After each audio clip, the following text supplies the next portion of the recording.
मंडळी, खऱ्याची दुनिया राहिली नाही. असं एक क्षेत्र नाही जे भ्रष्टाचाराने बरबटलेलं नाही. शिक्षण हे वाघिणीचं दूध, पण आज त्या वाघिणीला काही माफियांनी पेपर फोडून पिंजऱ्यात कोंडलंय आणि तिचं दूध लिलावात काढलंय. नीटच्या पेपर फुटीची पाळमुळं महाराष्ट्राच्या कानाकोपऱ्यात पोहोचली आहेत. नाशिक, पुणे, ठाणे, अहिल्यानगर आणि अगदी लातूर पर्यंत यात काही खासगी क्लासेस वाल्यांचा सहभाग असल्याचा आरोप होतोय. गेस पेपरच्या नावाखाली परीक्षेच्या तोंडावर या मुलांना हे प्रश्न दिले गेले आणि या पेपर फुटीचा घोरखधंदा चालवल्याचा हा आरोप आहे. पेपर फोडणारे माफिया आणि विद्यार्थी यांना जोडण्याचं काम काही क्लास चालकांनी केल्याचा आरोप आहे. प्रश्न आहे, खासगी क्लासेस मधली अतिरेकी स्पर्धा, त्यातलं अफाट अर्थकारण पेपर फुटीच्या मुळाशी आहे. या सगळ्याचा सखोल तपास होणं गरजेचं आहे. महाराष्ट्रात हे रॅकेट किती खोलवर फोपावलंय, रुजलंय, त्याची पाळमुळं कुठवर आहेत, कोण बडे मासे याच्यामध्ये आहेत याचा तपास यंत्रणांनी घेणं गरजेचं आहे. गेल्या काही वर्षात शिक्षणाच्या नावाखाली उभे राहिलेले काही खासगी कोचिंग क्लासेस हे रँक विकणारे बाजार बनलेत. शहराच्या प्रत्येक चौकात जाहिरातींचे मोठमोठे फ्लेक्स लागतात. 100% गॅरंटी, टॉपर आमचाच, आमच्याकडे या आणि रँक घेऊन जा.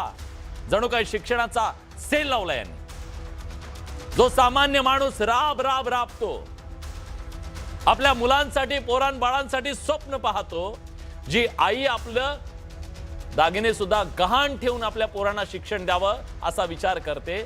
मुलं प्रामाणिकपणे अभ्यास करतात, पण परीक्षेच्या दिवशी कळतं की ज्या प्रश्नांसाठी 2 वर्ष रक्ताचं पाणी केलं, ते प्रश्न कोणीतरी 4-5 लाखात विकले. एकेकाळी शिक्षक समाजाचा मार्गदर्शक मानला जायचा. आज काही ठिकाणी तो शिक्षण व्यवस्थेतल्या दलालांच्या साखळीचा भाग बनलाय का? शिक्षणाचं व्यापारीकरण इथल्या खालच्या पातळीवर गेलंय की विद्यार्थ्यांचं भविष्य हे काही जणांसाठी कोट्यवधींची माया, उलाढाल आणि पैसे देणार उत्पादन बनलंय. पेपर फुटी अचानक घडत नाही. ती लोभ, भ्रष्टाचार आणि अस्वस्थ स्पर्धेच्या गर्भातून जन्म घेतेय. सगळ्यात संतापजनक बाब काय माहितीये? या घोटाळ्यामध्ये अनेकदा क्लास चालक, दलाल, तंत्रज्ञ आणि काही भ्रष्ट अधिकारी यांचं साटलोट आजपर्यंत उघडकीस आलेलं आहे.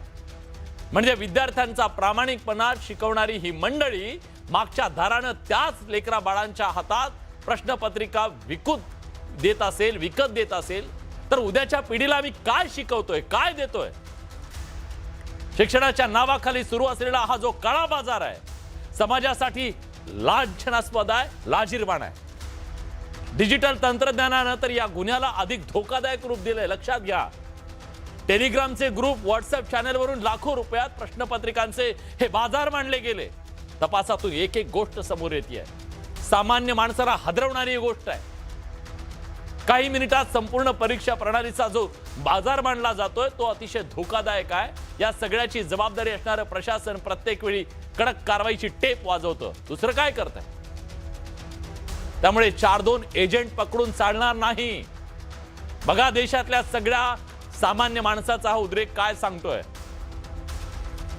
बड्या बड्या धेंडांना जोपर्यंत जेरबंद करणार नाहीत, त्यांच्यावर देशद्रोहाचे गुन्हे दाखल करणार नाहीत, चुकीचं काम करणाऱ्या क्लासेसना बंद करणार नाहीत, त्यांना नियमांच्या अधीन करणार नाहीत, पेपर फुटीत सापडलेल्यांची माया जप्त करणार नाहीत, त्यांना तुरुंगात सडू देणार नाहीत, तोपर्यंत कायदे तुम्ही कितीही करावं, तुमच्या कायद्यांचा धाक राहणार नाही. कायद्याचा धाक राहायचा असेल तर आज कुठल्याही गुन्हेगाराला पाठीशी घालून चालणार नाही. हा देशातला आज आवाज आहे. या सगळ्याची चर्चा आज राजकीय पातळीवर करायची नाहीये. या सगळ्याची चर्चा आरोप प्रत्यारोपाने भरकटू द्यायची नाहीये. म्हणून आज राजकीय व्यक्तींना न बोलवता शिक्षण क्षेत्रात काम करणाऱ्या व्यक्तींना आपण बोलवलं. आज या चर्चेत सहभागी होण्यासाठी सामाजिक कार्यकर्ते आणि इन्स्टिट्यूट आणि या सगळ्या विद्यार्थ्यांशी संलग्न असलेले उदय देशपांडे आपल्या सोबत आहेत. उदयजी, स्वागत आहे तुमचं. ब्लॉगर रविकुमार कराड सुद्धा आपल्या सोबत जोडले गेलेले आहेत. सातत्याने ते या विषयावर लिहित आहेत आणि आपलं या सगळ्याबद्दलची विद्यार्थ्यांची बाजू ते सातत्याने मांडतायत.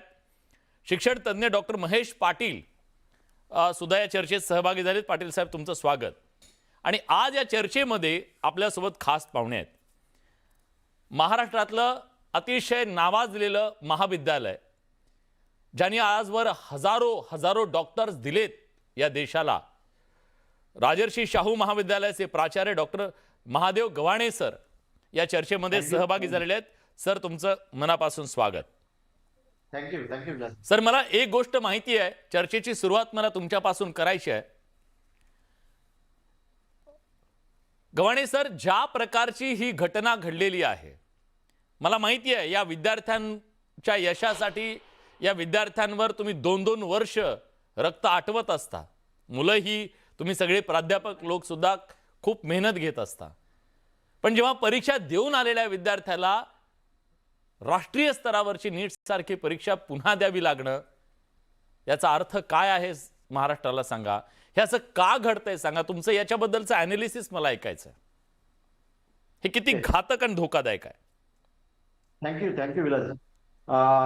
खरं तर मी पहिल्यांदा आपलं अभिनंदन करतो की आपण एका अत्यंत चांगल्या विषयाला आज सुरुवात केलेली आहे. आणि एकूण भारतातील जवळपास 22 लाख विद्यार्थ्यांनी ही परीक्षा दिलेली आणि 22 लाख विद्यार्थ्यांनी ही परीक्षा दिल्याच्या नंतर अगदी एक 5-6 दिवसामध्ये तशी कुणकुण अगदी पेपर झाल्याबरोबर की हा पेपर कुठेतरी लीक झालेला आहे की काय, अशी थोडी शंका यायला सुरुवात झाली होती. आणि बघत या 5-6 दिवसामध्ये काल न्यूज आली की नीटची एक्झाम ही पूर्णपणे रद्द करण्यात आलेली आहे. खरं तर हा विद्यार्थ्यांसाठी फार अतिशय दुर्दैवी घटना आहे की ज्या विद्यार्थ्यांनी गेली 2 वर्ष, काही विद्यार्थी असे अनेक विद्यार्थी असतात, हजारो विद्यार्थी की जे रिपीटर सुद्धा करतात. काही विद्यार्थी 3-3 वर्ष या नीट परीक्षेचा अभ्यास करतात. काही विद्यार्थी तर 4 वर्षापेक्षा जास्त काळ याचा अभ्यास करतात. आणि अशा विद्यार्थ्यांनी ही परीक्षा दिल्याच्या नंतर त्यांची जी काही एक प्रचंड मेहनत त्या विद्यार्थ्यांनी घेतलेली असते, अगदी विलासजी 12-12 तास हे विद्यार्थी अगदी अभ्यास करतात. आणि अशा या सगळ्या प्रक्रियेमधून जेव्हा परीक्षा दिल्याच्या नंतर त्यांना ही न्यूज कळते की एनटीए कडून ही परीक्षा पेपर फुटीमुळे रद्द करण्यात आलेली आहे. हा विद्यार्थ्याच्या मनावर झालेला फार मोठा एक घाव आहे. आज अनेक विद्यार्थी या तणावामध्ये आहेत की आपण परीक्षा दिलेली होती, प्रामाणिकपणे अभ्यास करून ही परीक्षा दिलेली होती आणि समाजामधल्या काही अशा वाईट प्रवृत्तीमुळे आज ही परीक्षा दुर्दैवानं रद्द झालेली आहे आणि त्याचा परिणाम 22 लाख विद्यार्थ्याला याचा फटका बसलेला आहे. खरं तर नीटकडे जेव्हा 2013 पासून ही राष्ट्रीय पातळीवरची ही परीक्षा घ्यायला सुरुवात केली गेलेली होती आणि या परीक्षेच्या माध्यमामधून ही परीक्षा जेव्हा घ्यायला सुरुवात झाली तेव्हाच पहिल्यांदा सुप्रीम कोर्टानं ही परीक्षाच असंवैधानिक आहे म्हणून 2013 मध्ये एक परीक्षा झाल्याच्या नंतर ही परीक्षा नॅशनल लेवलची परीक्षा रद्द केली होती आणि परत ही 2016ला ही परीक्षा परत सुरू झालेली होती. आणि 2016च्या नंतर एनटीए कडे 2019 पासून ही परीक्षा आलेली आहे. मला इथं सांगायला म्हणजे 2019 ते 2026 विलासजी आता हे फक्त 8 परीक्षा फक्त एनटीए ने घेतलेल्या आहेत. आणि आपल्या सगळ्यांना माहित आहे की 2024 ही परीक्षा सुद्धा ही रद्द करावी लागलेली होती पेपर फुटीमुळे. म्हणजे 8 परीक्षामधल्या 2 परीक्षा जर इथं रद्द होत असतील पेपर फुटीमुळे तर मला वाटतं की एनटीएला याचं फारसं गांभीर्य त्यांनी घेतलेलं नाहीये. 2024चा पेपर फुटल्यानंतर तरी पुन्हा अपेक्षा होती की परत असे प्रकार या ठिकाणी होणार नाहीत. परंतु दुर्दैवाने या 2026च्या परीक्षेमध्ये तर हा पेपर बहुतांश ठिकाणी हा पेपर फुटला गेलेला आहे आणि तो अनेक विद्यार्थ्यांपर्यंत पोहोचलेला आहे. आणि म्हणून विद्यार्थी असतील, त्यांचे पालक असतील, त्यांच्या मनावर, त्यांच्या मानसिकतेचा आपण कुठलाही विचार केला गेलेला नाहीये. ही परीक्षा जगातल्या ज्या काही परीक्षा होतात त्यामधल्या अत्यंत कठीण परीक्षेमध्ये भारतातली ही नीट परीक्षा गणली जाते. ज्याची प्रक्रिया आपण जर पाहिली तर विलासजी ही प्रक्रिया आपण जेव्हा पाहतो ना, खरं तर हा पेपर कसा फुटतो हा एक खरं तर एक प्रश्न आहे. आणि हे कोण फुटतं आपण म्हटल्याप्रमाणे केवळ हे एजंट पकडून चालणार नाही तर याच्या मुळाशी जाऊन काम करणं मला वाटतं ते फार गरजेचं आहे. कारण ही पेपर सेटिंग जी केली जाते एनटीए कडून ही अत्यंत गोपनीयता त्याच्यामध्ये पाळली जात असते.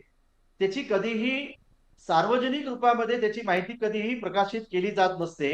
जे काही पेपर सेटर आहेत त्याला एक हायली स्ट्रक्चर्ड एक सिस्टीम असते हो. पेपर सेटिंग करायची, हम्म. आणि त्याच्यामध्ये सब्जेक्ट एक्सपर्ट असतात.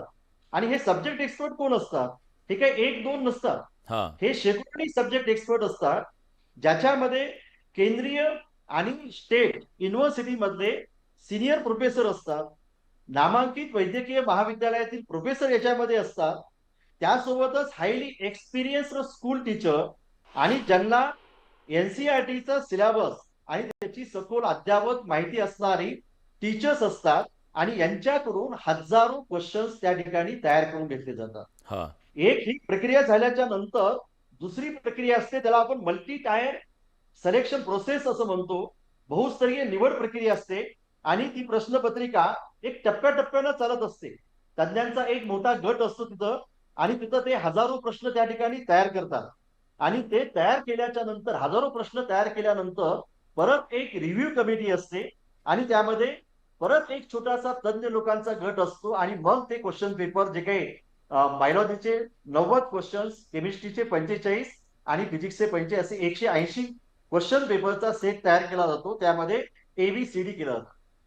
या सगळ्यांना ट्रेनिंग देण्याचं काम सुद्धा, एक मॉरलिटी नैतिकतेवरची ट्रेनिंग देण्याचं काम सुद्धा एनटीए कडून केलं जातं, नाही असं नाही. परंतु या सगळ्या प्रक्रियेमधून सुद्धा जर एवढ्या मोठ्या प्रमाणामध्ये हे पेपर लीक होत असतील, आणि अतिशय सामान्य परिस्थितीमध्ये शिकणारे जे विद्यार्थी आहेत, विलासजी, अगदी शेतकरी, शेतमजूर, कामगारांची मुलं सुद्धा या नीट परीक्षेत अभ्यास करून परीक्षा देत असतात, त्यावेळेस त्या विद्यार्थ्याच्या मनाचा आपण विचार करणार आहोत की नाही, हा आपल्या समोर मोठा प्रश्न आहे. तुम्ही केवळ अशा प्रश्न काही तुम्ही लोकांच्या- तुमच्या बोलण्यामध्ये एक वाईट प्रवृत्ती असं म्हणालात. मला वाटतं वाईट प्रवृत्ती म्हणून आपण त्यांना इतकं काही द्यायची म्हणजे काय म्हणतात, त्यांना इतकं सॉफ्ट बोलायची गरज नाही सर. माफिया आहेत हे, माफिया, ह्यांना माफियाच म्हटलं पाहिजे. आणि ह्या सगळ्यांना, हे जे पेपर फुटी प्रकरणातले जे लोक आहेत ना सर, संघटित गुन्हेगारीचे गुन्हे यांच्यावर दाखल करणं गरजेचं आहे. हे इतकं गंभीर आहे, हे इतकं गंभीर आहे. त्याच्यामुळे आज हे आम्ही दुपारी कार्यक्रम घेतला सर, आम्ही फोन लाईन ओपन केले या महाराष्ट्रातल्या जनतेसाठी. तेव्हा पालक, विद्यार्थी यांचा आक्रोश या महाराष्ट्रामध्ये दिसून आला, त्यांनी त्यांच्या भावना व्यक्त केल्या. डॉक्टर महेश पाटील आपल्या सोबत आहेत. सर, गेली अनेक वर्ष तुम्ही या सगळ्या परीक्षेशी संबंधित कामामध्ये आहात, तुम्ही जवळून बघितलेलं आहे सगळं. खरं तर या सगळ्यामध्ये माझा जो आजचा सवाल आहे, हे पेपर कोण फोडतं? एक सामान्य विद्यार्थी तर फोडू शकत नाही, त्याची पोच असू शकत नाही ना. त्याची काय हिंमत आहे तो जाऊन कुठल्या तरी एवढ्या व्यवस्थेच्या समोर, आता सरांनी सांगितलं एवढं सगळं असतं, याच्यात कोणीतरी मोठा असला पाहिजे ना, जो इथल्या व्यवस्थेला सुद्धा एरे म्हणणारा, व्यवस्थेला सुद्धा चॅलेंज करणारा, ज्याचे हात वरपर्यंत आहेत, असाच कोणीतरी असेल ना सर. मग ह्या सगळ्यामध्ये चर्चा अशी आहे, राजस्थानमध्ये ती चर्चा होती आणि अगदी इथपर्यंत ही चर्चा आली आहे, खाजगी क्लासेसच्या मध्ये पहिल्यांदा गेस्ट पेपरच्या नावाखाली पेपर देण्यात आले. माझा प्रश्न तोच आहे, खाजगी क्लासेसची स्पर्धा पेपर फुटीच्या मुळाशी आहे का? थेट सवाल आहे माझा. याच्यामध्ये परवा एक क्लिप आपण सगळी जी महाराष्ट्रामध्ये जी क्लिप झालेली आहे, सुरुवातीला त्या एका क्लासेसची आपण क्लिप ऐकली. त्याच्यामध्ये ती विद्यार्थिनी म्हणते की सर, तुम्ही दिलेल्या 101 प्रश्नांच्या बाहेर एकही प्रश्न गेलेला नाही. तातडीनं ते सावरासावरी करण्याचं, मग मॉक टेस्ट कशाची मॉक टेस्ट आली हो? ते लेकरू सरळ म्हणतंय की आम्हाला संध्याकाळी तुम्ही जे आम्हाला मॉक टेस्ट जे कालचे जे पेपर दिले काय, तर याच्यावरनं एक सगळ्यात लक्षात येत आहे सर, कदाचित तो योगायोग असू शकेल, कदाचित योगायोग असू शकेल, परंतु सर्वसामान्यांचं हे अजिबात काम नाहीये. एक दुसरी गोष्ट, याच्या माग जे या संपूर्ण क्लासेसच्या माग जे अर्थकारण आहे त्याच्याकडे आपण बघितलं पाहिजे. एका क्लासेसमध्ये 16,000 15,000 विद्यार्थी आहेत. याच्यामध्ये जे अर्थकारण आहे, मग या अर्थकारणातून वाढलेली यांची जी आपसापसातली जी तीव्र स्पर्धा आहे, क्लासेसमध्ये जी तीव्र स्पर्धा निर्माण झालेली आहे, यातून हे सगळं जे बाजार मांडला गेलेला आहे, याच्यामध्ये गुणवत्ता ती मेहनत या लोकांना त्याच्याबद्दल काडीचंही गांभीर्य नाहीये. यांना फक्त आपलं स्वतःचं बडवून घेणं. विलासजी तुम्हाला सांगतो, मी गेल्या 3 दिवसापासून अक्षरशः माझं डोकं बधीर झालंय. एक भांडेवाली आहे, भांडे घासून कमवते सर. तिनं म्हणजे 2 वर्ष अगोदर ऍडव्हान्स पैसे घेऊन या क्लासेसचे पैसे भरले. आणि ज्यावेळेस त्या मुलीला कळालं 600च्या वर आपण जातोय आणि रद्द झाल्यानंतर सर त्यांच्या घरामध्ये जसं काय एखादा माणूस मेलाय असं सुतक निर्माण झाल्यासारखं झाले. यांच्या मानसिकतेचा कोणी विचार करणार आहे की नाही? का केवळ पैसा हेच सर्वस्व झालेला आहे? या क्लासेसमध्ये काय झालेलं आहे की भरपूर प्रचंड प्रमाणामध्ये पैसा घ्यायचा, स्कॉलरशिपच्या नावाखाली खैराती वाढायच्या. म्हणजे कॉलेजची जी फीस आहे, चांगले चांगले विद्यार्थी आहेत त्यांना कुठं 50%, कुठं 60% स्कॉलरशिप देतो म्हणतात, 75% स्कॉलरशिप. याच्यातनं सगळा जो होणारा पैसा आहे, या पैशातून ही सगळी विकृती निर्माण झालेली आहे. विकृती म्हणायचं नाही, तुम्ही आता जसं गव्हाणे सर म्हणाले की विकृती नाही, तर हे तुम्ही म्हणाल तसं संघटित गुन्हेगारी आहे. दरवेळेला काय व्हायलंय, तू मारल्यासारखं कर, मी रडल्यासारखं करतो. कुणालाच गांभीर्य नाहीये की सर्वसामान्य या गोरगरिबाच्या मानसिकतेवर त्याचा काय परिणाम होणार आहे. अहो, त्या शेतकऱ्यांच्या आत्महत्येसारखी सर पोरं आत्महत्या करतील हो याच्यात ना. कुणी समजून घ्यायला तयार नाही. आपण त्यांना आधार देऊया, आपण त्यांना मानसिक आधार देऊया या मुलांना. आणि ज्यांच्यामुळे त्यांना हे भोगावं लागतंय ना, त्यांच्याबद्दल आपण बोललं पाहिजे, त्यांना सवाल विचारला पाहिजे. सर आपण बोलू सर. उदय देशपांडे आपल्या सोबत आहेत. उदयजी, सध्या आता सरांनी सांगितलं त्याप्रमाणे एक क्लिप फिरते आणि सगळीकडे सांगितलं जातं की आमचा गेस्ट पेपर हा तंतोतंत खरा ठरलेला आहे. खरंच अशा प्रकारचा गेस्ट पेपर इतका तंतोतंत बरोबर अचूक ठरू शकतो का? असं असेल तर काय विद्या आहे ती? कुणाकडे असू शकते का अशी विद्या? सर्वप्रथम मला हे नमूद करायचं आहे की हा जो घोटाळा आहे याच्यामध्ये विनाकारण लातूरचं नाव अडकवलं जातं, जे की अत्यंत दुर्दैवी आहे. नाही, लातूर नाही, नांदेड आहे. माफ करा, नांदेड नाही, काय नाशिक आहे, ठाणे आहे, अहिल्यानगर आहे, लातूर आहे, अजून अनेक येणार आहेत. याच्यामध्ये जे लातूरचं नाव उघडलं जाते ते अतिशय दुर्दैवी आहे. खरं तर लातूर पॅटर्न हे महाराष्ट्रात खूप गाजलेलं आहे. लातूर शिक्षण क्षेत्रामध्ये खूप फेमस आहे. मग अशा वेळेस कुठेतरी लातूरला बदनाम करण्याचा हा डाव आहे. मला कोण करतंय बदनाम? हे शैक्षणिक राजकारण आहे कुठंतरी. असं मध्ये काहीतरी कुठल्या तरी यंत्रणा असेल की जी लातूरला बदनाम करण्यासाठी कुठून तरी कसला तरी प्रयत्न करत आहे असं वाटतंय. कारण तुम्ही लातूरचं नाव काही आज ऐकत नाहीयेत, लातूर शैक्षणिक नाव आज ऐकत नाहीयेत. जे क्लासेसवाले आहेत, जे खूप अपार मेहनत करतात, स्वतः ते बिचारे विद्यार्थी घडवण्यासाठी रात्रंदिवस कष्ट करतात, अशा लोकांना आपण काहीतरी टार्गेट करणं आणि त्यामधून लातूरचा बदनाम करणं हे अतिशय चुकीचं आहे. की जे शिक्षक आहेत, जे काही कालपर्वा जे शिक्षक ऐका ना, क्लासेस वाल्यांच्या भांडणामध्ये खून पडले, कोणी बदनाम केलं लातूरला? नाही, काही लोक अशा असतात जे तुम्ही आता म्हणण्यासाठी उघडपणे असतात, पण ते ऑटोमॅटिक लांब जातात, त्यामधून ते आपोआप रिमूव्ह होतात, ते जास्त टिकत नाहीत. पण जे लोक टिकलेले आहेत, जे खरंच लातूरचं नाव उज्ज्वल केलेले आहेत, जसे की आता शाहू कॉलेज आहे आमच्या. मी स्पेसिफिक विचारतोय, गेस्ट पेपर तंतोतंत जे परीक्षेत विचारलं तेवढेच प्रश्न तंतोतंत असा कुणाचा येऊ शकतो का? होऊ शकते कारण त्यांनी तपश्चर्या केलेली आहे. लातूरच्या अध्यापन क्षेत्रात काम करणाऱ्या विद्या त्यांनी तेवढी अवगत केलेली आहे. मी तर ठाम सांगतो की असं त्यांच्याकडे बरेच पुरावे सुद्धा आहेत. त्यांनी हे घ्या पुरावे नावाचं एक बुकलेट छापलेलं आहे, ज्याच्यामध्ये त्यांनी मागच्या 10 वर्षापूर्वीचे सगळे पेपर्स आणि सगळ्या प्रश्नपत्रिका त्यांनी छापलेल्या आहेत. काम प्लेसवर अवेलेबल करून पीडीएफ पाठवतो तुम्हाला. म्हणजे प्रत्येक वर्षी हे जे गेस्ट पेपर आहेत त्यामध्ये पेपर मधले क्वेश्चन्स येतच असतात. पण या साधारण प्रमाण किती असतं ते? साधारणतः 70% ते 90% असायला हवं असं वाटतंय. यावर्षी 100% आले का? यावर्षी जरा जास्त आले? 100% नाही आले, 100% नाही आले सर. मला वाटतं किती चुकले साधारण? काही 20-25% चुकले असतील असं वाटतंय मला. बरं, म्हणजे रेट चांगला आहे त्यांचा, म्हणजे माझा अंदाज असा आहे. रेट चांगला आहे. हो. कारण ह्या लोकांनी अध्यापन प्रक्रिया तशी केलेली आहे, त्यांच्यावर कष्ट घेतलेले आहेत. लातूरचं नाव विनाकारण बदनाम करणं हे चुकीचं आहे, मला हे म्हणतो. नाही, बदनामीचा काय विषय? तुम्ही बदनाम का म्हणताय? अहो, देशात परीक्षा रद्द झाली, तुम्ही लातूरचं नाव बदनाम म्हणताय. बदनामीचा काय विषय आला त्याच्यामध्ये? चुकीचं कोणी केलं असेल तर त्याच्याबद्दल होईल ना, ते त्याच्याबद्दल होईल. हा, पण लातूरचं नाव जास्त परत येतंय. काहीही त्यांचा सहभाग नसताना कुठल्याच क्लासेस चालकाचा किंवा कुठल्याच व्यक्तीचा लातूरमधून कसलाही सहभाग नाही असं आतापर्यंत तरी तपासायला दिसतंय. ठीक आहे, काही जणांचे जबाब नोंदवले असतील, काही जणांची चौकशी केली असेल, पण आताच तुम्ही लातूरचं नाव मध्ये गोवणं किंवा लातूरचं कनेक्शन जोडणं हे आमच्या लातूरकरांचं दुर्भाग्य आहे. कारण आमचं लातूर ओळखलं जातं शैक्षणिक क्षेत्रामुळे. आणि त्यावेळेस तुम्ही असे पत्रकारिता क्षेत्रातून वगैरे बऱ्याच ठिकाणी फेसबुकवर बघतोय मी, अतिशय वाईट वाटतंय. ह्या लोकांनी उभं केलं लातूर, हे जे शिक्षण काम करणारे लोक आहेत ना, त्यांना मी क्रेडिट देतो लातूरचं.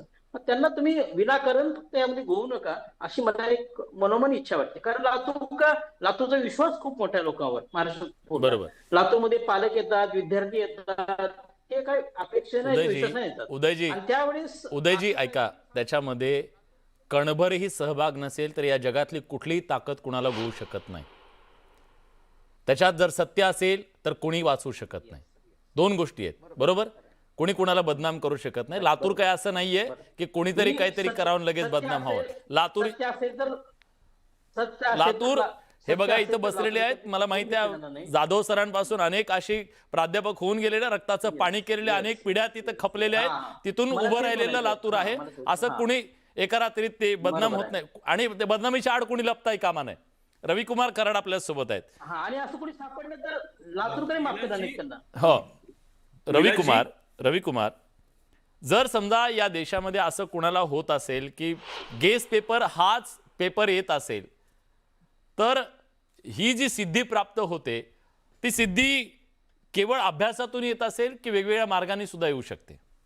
विलासजी, मी तर नमूद करू इच्छितो की मी स्वतः स्पर्धा परीक्षा विद्यार्थी असल्यामुळं मी तुम्हाला सांगतो विलासजी, युपीएससीच्या सुद्धा पेपरला हार्डली 1-2 क्वेश्चन, तेही वर्डिंग सेम नाही. पण इथं असं झालंय की केमिस्ट्रीच्या पेपरला 45 पैकी 38 प्रश्नांमध्ये व्हॅल्यू सेम, ग्राफ सेम, क्वेश्चनची लाईनिंग सेम, ऑप्शन सेम, सगळं सेम आणि उत्तर सुद्धा सेम. विद्या असू शकत नाही? एवढं कसं विलासजी? शक्यच नाहीये. एवढा कोइन्सिडन्स, एका प्रश्नाचा कोइन्सिडन्स होईल, 2 प्रश्नाचा होईल, सिद्धी केली असेल, काहीही केलेलं असेल, पण प्रश्नांची lining same, graph same, serial same. विलासजी, एवढं कसं शक्य आहे? आणि सामाजिक कार्यकर्ते इथं बसून त्या क्लासेसची बाजू घेत आहेत, यांचं दुकान त्यांच्यावर चालतं का? मला असा प्रश्न विचारावा लागतो. कारण 45 पैकी 38 प्रश्नांची same lining, same option, same graph, same images. इथं माझ्याकडे एका विद्यार्थ्याचा रिव्ह्यू आहे. तो म्हणतोय की I reviewed the PDF shown in the video and found that around 38 out of 45 questions are very similar. The statement based questions, graph based questions and match the following questions are also almost the same.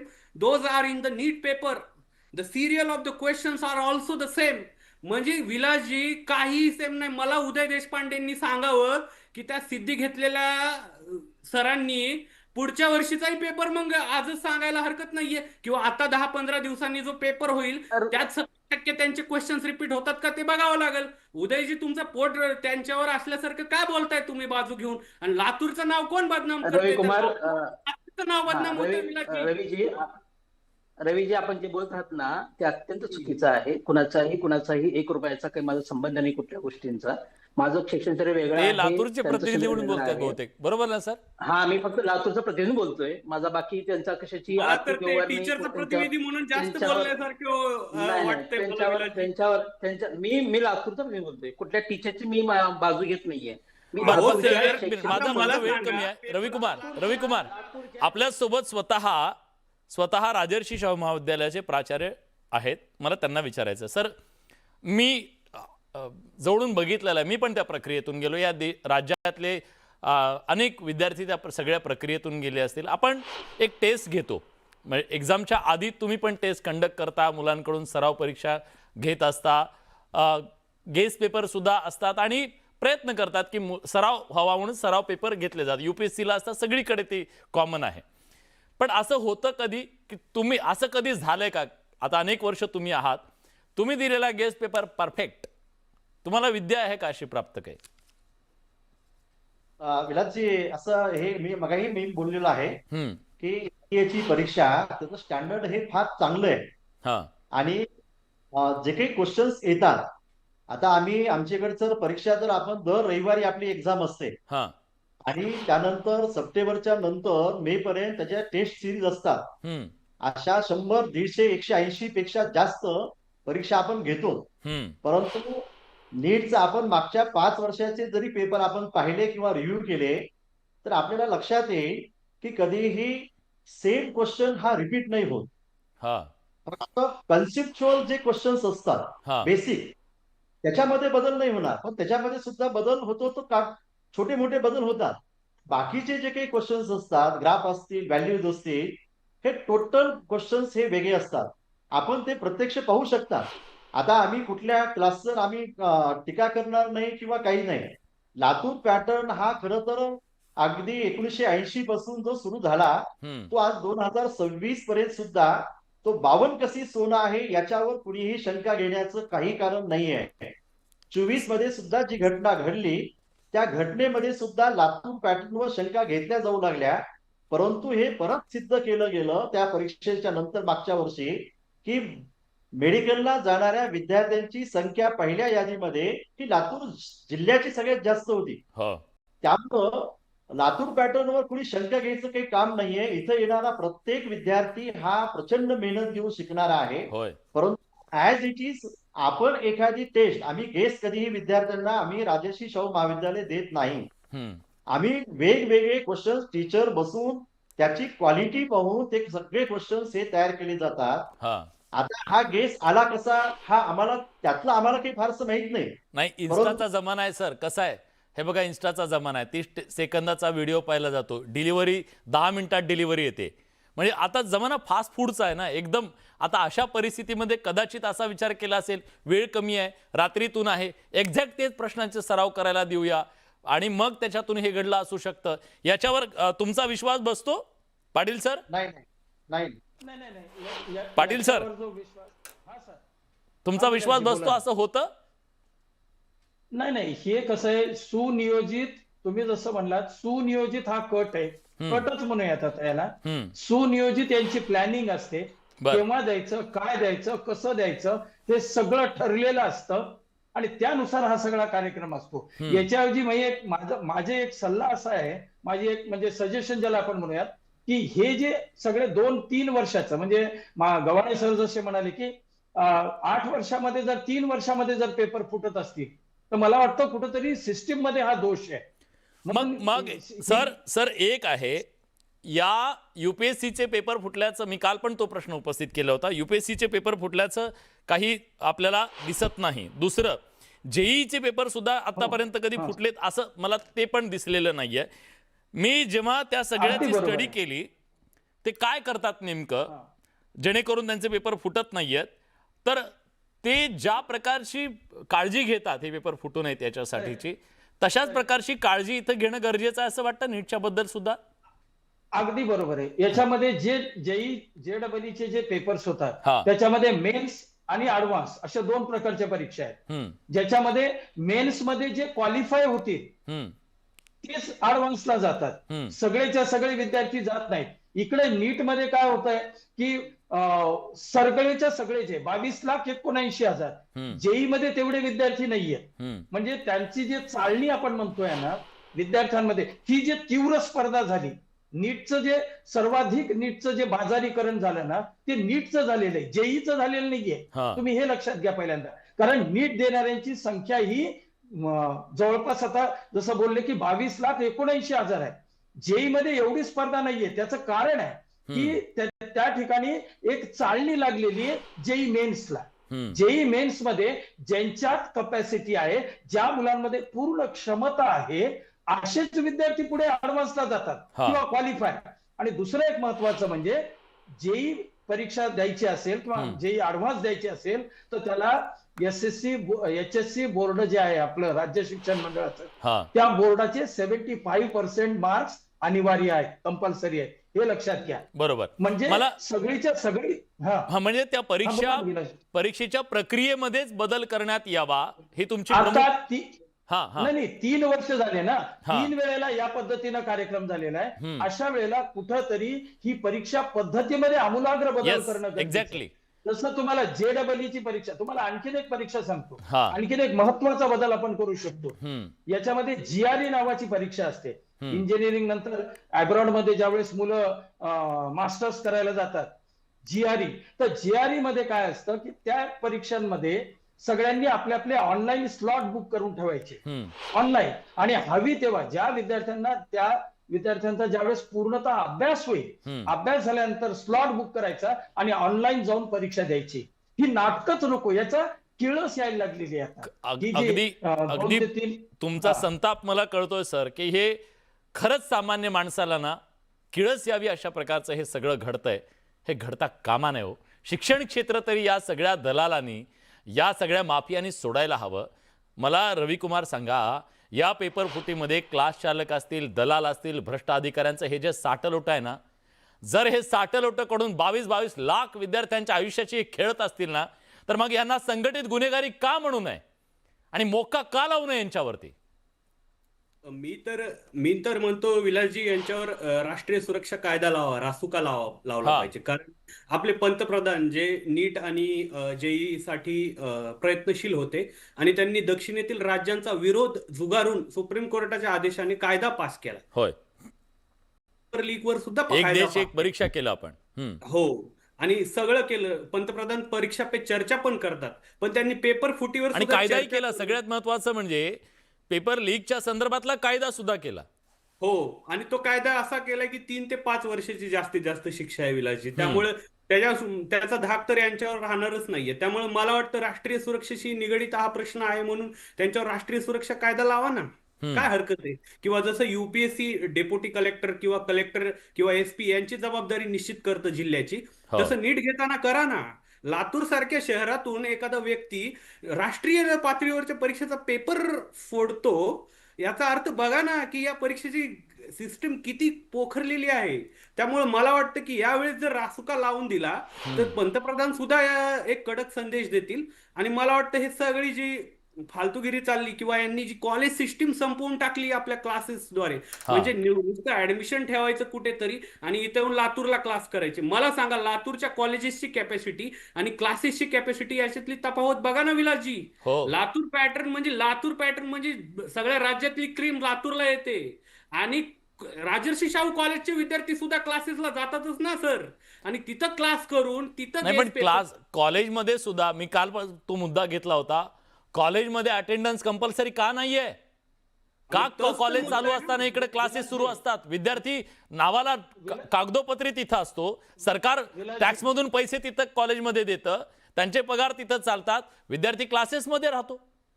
Vilasji, admission नगरला, class लातूरला आणि परीक्षा बिहारला द्यायला जातात बीडचे विद्यार्थी. मी स्वतः बघितलंय, माझ्या ओळखीचे.